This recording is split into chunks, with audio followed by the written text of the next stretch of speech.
राज्यसभा में विपक्ष के नेता मल्लिकार्जुन खड़गे के सवालों से मोदी सरकार हमेशा परेशानी में पड़ती दिखाई देती है।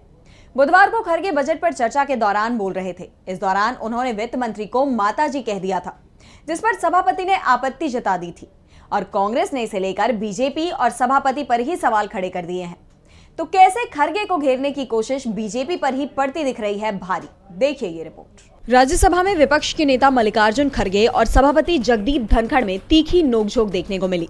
खड़गे ने अपने भाषण में एक बार वित्त मंत्री पर निशाना साधते हुए उन्हें माताजी कहते हुए कहा था कि माताजी बोलने में बहुत माहिर है। दरअसल खड़गे का आरोप था कि बिहार और आंध्र प्रदेश को थालियों में पकौड़ा और जलेबी परोसा गया, जबकि अन्य राज्यों को कुछ नहीं मिला है, जिसे लेकर बीजेपी जवाब नहीं दे पा रही है। ऐसे में खड़गे के वित्त मंत्री को माताजी कहने पर बीजेपी नेताओं ने आपत्ति जताई। सभापति ने भी खड़गे को इसके लिए टोक दिया, जिस पर कांग्रेस ने पलटवार किया है। कांग्रेस सांसद प्रमोद तिवारी ने कहा कि मल्लिकार्जुन खड़गे दक्षिण भारत के कर्नाटक राज्य से आते हैं। वहां हर महिला को सम्मान के साथ अम्मा कहा जाता है, तो निर्मला सीतारमण को भी सम्मानित महसूस करना चाहिए। माताजी अम्मा का ही अनुवाद है। ये बजट इस देश की आम जनता के खिलाफ है। मल्लिकार्जुन खड़गे ने इसकी जो निंदा की है, मैं उसका समर्थन करता हूँ। प्रमोद तिवारी ने कहा कि वो पूरी तरह से सच भी है।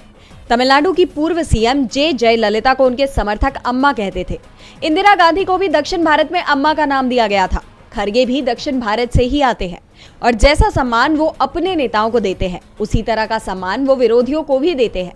वैसे भी खड़गे ने वित्त मंत्री के लिए ऐसा एक भी शब्द नहीं कहा जिस पर आपत्ति जताई जाए।